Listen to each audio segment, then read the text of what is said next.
ओम श्री परमात्मा नमः। मैं प्रोफेसर हरिदेव अवस्थी अपने परम पूज्य गुरु जी प्रोफेसर पंडित भगवत शरण शुक्ल जी के साथ में आप सभी का Awasthi Ayurveda anatomy yoga and spirituality channel पर हार्दिक स्वागत करता हूँ।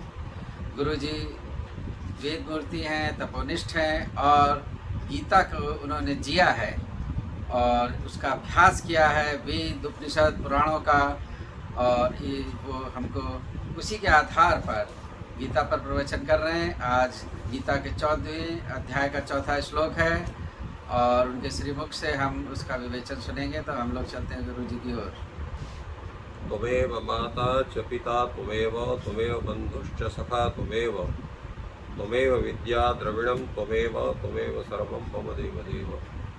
कृष्णाय वासुदेवाय हरे परमात्मने प्रणतक्लेशनाशाय गोविंदाय नमो नमः।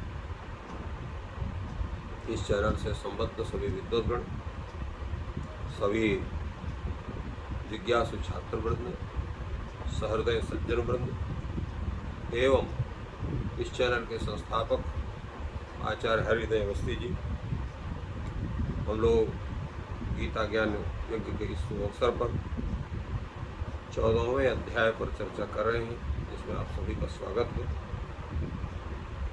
आज जिस विषय पर हम लोग चर्चा करने जा रहे हैं, जैसा कि पूर्व में बतलाया गया था, इसमें त्रिगुणों का विशेष रूप से विवेचन है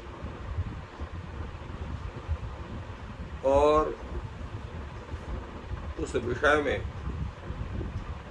यहाँ पर जो विचार हो रहा है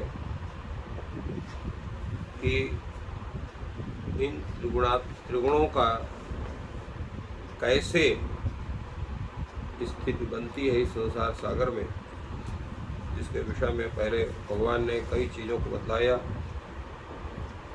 और ये भी बतलाया कि संपूर्ण सृष्टि के मूल में मैं हूँ और प्रकृति में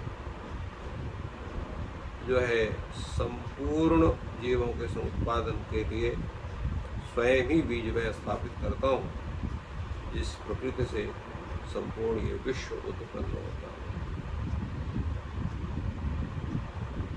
आज भगवान कहते हैं कि मैं जो है सबका पिता रूप में हूँ। सर्वयोनिष कौन्तेय मूर्तयः सम्भवन्ति याः तासां ब्रह्म महत् योनि अहम बीजप्रदः पिता। जैसे बताया जाता है कि विश्व में 84 लाख जीवों की योनियां हैं और एक एक योनि में अरबों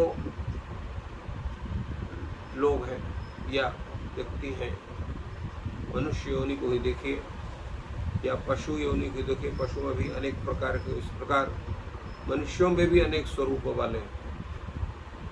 भारत में ही अगर हम अवलोकन करते हैं मनुष्यों को, उत्तर भारत को और दक्षिण भारत के मनुष्यों में भी भेद देखा जाता है। तो फिर उधर उत्तरी भारत का जो हिमाचल प्रदेशीय जो लोग हैं उनका भिन्न रूप है। फिर इधर आसाम और अरुणाचल प्रदेश के लोगों का स्वरूप और उत्तर भारतीयों का भिन्न स्वरूप है। तो भिन्न स्वरूप होने के कारण भी तत्त योनि विशेष को ग्रंथकार मानते हैं। इसलिए मनुष्यों में भी जहाँ अनेक योनियाँ हैं, तो इस तरह से अन्य पशुओं में तो हम देखवे करते हैं, तो कोई गाय है, तो कोई भैंस है, तो कोई घोड़ा है, आदि अनेक प्रकार की पशु योनियाँ हैं। तो सब सर्व योनिषु, सब प्रकार की जितने भी, जिनको हम कहते हैं कि ये योनियाँ जो है 84 लाख हैं, उन योनियों में याह मूर्तया, जितने भी वो व्यक्ति विशेष हैं, चाहे पशु व्यक्ति हो, चाहे पक्षी व्यक्ति हो, चाहे कीट व्यक्ति हो, चाहे मनुष्य व्यक्ति हो, यहाँ व्यक्ति शब्द से हम सबको ग्रहण कर सकते हैं या जीवधारी शब्द से सबको ग्रहण कर सकते हैं। भगवान ने यहाँ सबको मूर्ति शब्द से ग्रहण किया। याह मूर्तयः संभवन्ति सर्वयोनिषु, संपूर्ण योनियों में, याह मूर्तयः भवन्ति, जितनी मूर्तियाँ होती हैं, अर्थात जितने जीवधारी शरीरधारी जितने शरीरधारी प्राणी उत्पन्न होते हैं, तो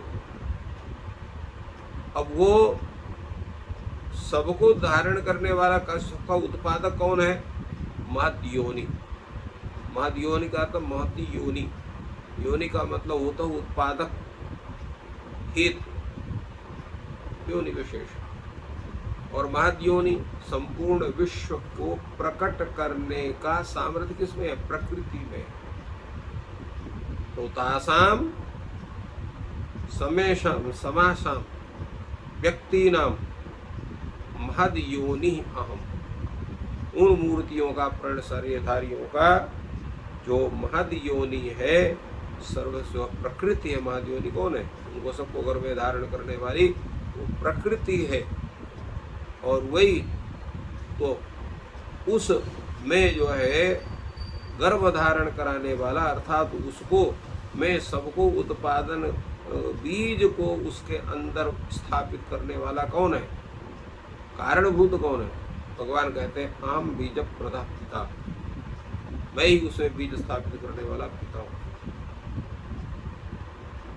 अब ये एक बड़ा विलक्षण है। हम लोग जो पढ़ते हैं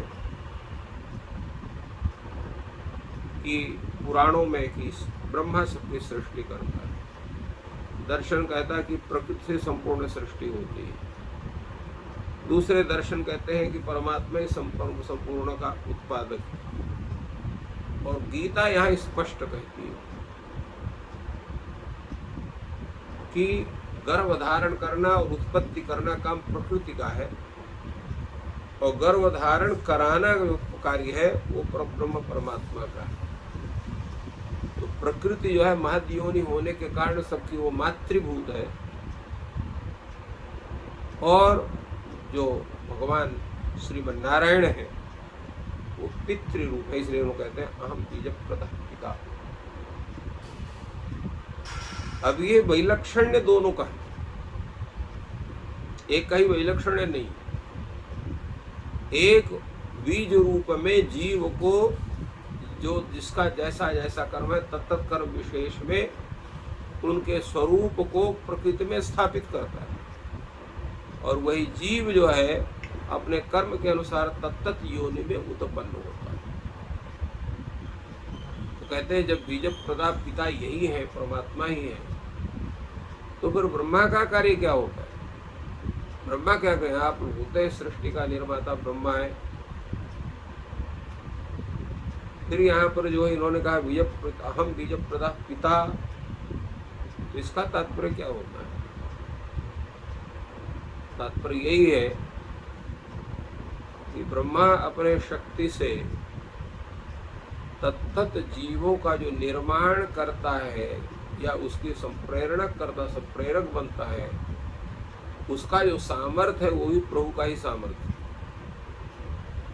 क्योंकि प्रभु ही तत्त स्वरूप में अवस्थित होकर के संपूर्ण जगत को नियंत्रित करते हैं। उत्पादन शक्ति के द्वारा, पालन शक्ति के द्वारा, संहार शक्ति के द्वारा, समृद्धि शक्ति के द्वारा, जितनी भी तत्त शक्तियाँ, उन शक्तियों का आश्रय करके भगवान कहीं स्वयं रूप में, कहीं अन्य रूपों को धारण करते,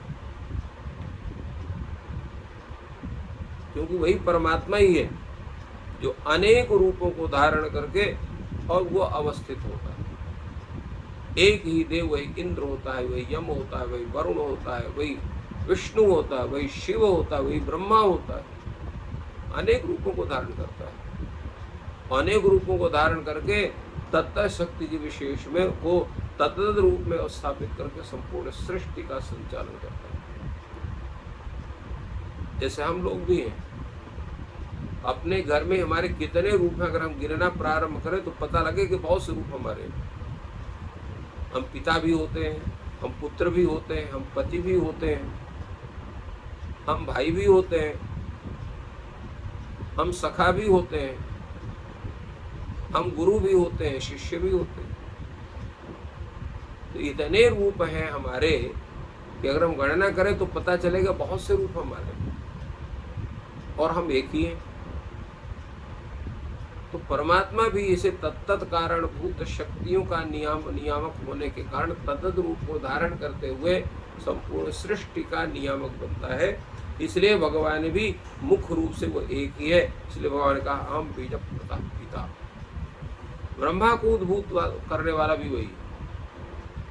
जब उनके नाभि कमल से, नाभि से जब कमल निकलता है तो वहीं पर ब्रह्मा उद्भूत होते हैं, प्रकट होते हैं। इसलिए उनको स्वयंभू भी कहा जाता है। स्वयं भूयते उत्पद्यते इति स्वयंभू, जो स्वयं उत्पन्न हो। क्योंकि सृष्टि का जो स्वरूप है वो सर्वप्रथम जो आता है मानस सृष्टि के रूप में आता है। मन के संकल्प मात्र से जो सृष्टि हुई, जिसकी सृष्टि में ब्रह्मा ने मरीचि आदि ऋषियों को उत्पन्न किया, मनु को उत्पन्न किया, सतरूपा को उत्पन्न किया, और इसके बाद जो मानस ऋषि है और स्वयंभू जो है मनु है और सतरूपा है, तो इनसे फिर यह योनिज सृष्टि उत्पन्न हुई। नहीं, पहले क्या मानस सृष्टि का ही स्वरूप होता था, किंतु चाहे मानस सृष्टि रही हो, चाहे योनि सृष्टि हो रही हो, या संप्रति जो सृष्टि का प्रक्रम चल रहा है, लाखों करोड़ों जीवधारी प्रतिदिन उत्पन्न होते हैं, प्रतिदिन मरते हैं।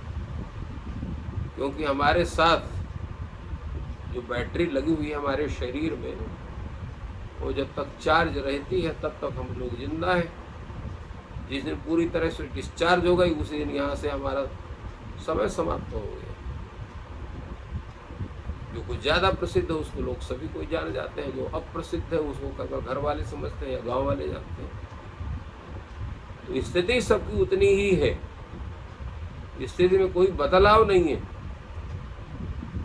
तो वो जो हमारा स्वरूप है, हमारे जो कर्म विशेष है, उनके द्वारा ही हम पूर्ण रूप से नियंत्रित होते हैं। और उसका नियंत्रक वही परमात्मा है, वही उत्पादक है, वही पालन करता है, वही संहार करता है, वही हमारे तत्त कर्म के विषय में हमको प्रेरित करके और हमारे कर्मों के माध्यम से उन कर्मों को हमसे कराता भी है, उसका फल भी देता है। और फिर गीता आदि ग्रंथ में वही हमारा मार्गदर्शन भी करता है। वही कहता है कि अहम बीज प्रदा पिता। अन्य पिताओं को तुम भूल जाओ, अन्य माताओं को भूल जाओ, पहले इसको अगर समझोगे तो जानोगे कर्म का बंधन कैसे समाप्त हो, कर्म के बंधन से कैसे मुक्ति होने वाली है, कैसे हम उस परमात्मा पद को प्राप्त करने के लिए अपने कदम बढ़ा सकते हैं, कौन सी क्या प्रक्रिया होगी, उसका पूर्ण विवरण इस गीता शास्त्र में भगवान ने हम लोगों को बतलाया। अब ये कमी हमारी है कि उसको हम पूर्ण रूप से आत्मसात नहीं कर पाते हैं, या किसी कारणवश करना नहीं चाहते हैं, अथवा मन से तो बहुत चाहते हैं परंतु उसकी करने की हिम्मत नहीं पड़ती है। परंतु जब प्रभु कृपा हो जाती है, गुरु की कृपा हो जाती है, तो वो सब करने की भी हिम्मत बनती है। तो इसीलिए भगवान श्री कृष्ण इस संपूर्ण सृष्टि की प्रक्रिया के साथ साथ अपनी संपूर्ण बातों को हमारे सामने प्रकट के रखते हैं कि जिससे हमें कहीं भी भ्रम ना हो, तो मुख्य मार्ग पर चलें और चल करके उस परमात्मा की आराधना करके अपने कर्मों को उस परमात्मा में समर्पित करके और हम मोक्ष पथ के अनुयायी बने। इस प्रकार गुरु जी ने बहुत ही सुंदर विवेचन किया और परमात्मा ही सबका पिता है और बीज को धारण कराता है। ये बात गुरु जी ने अपने व्याख्यान में सिद्ध की और परमात्मा से परिचय कराया। और ये ज्ञान आपको लाभप्रद हो रहा है तो अपने परिजनों में शेयर करें। आपका दिन शुभ हो, ईश्वर आपकी सहायता करें। धन्यवाद।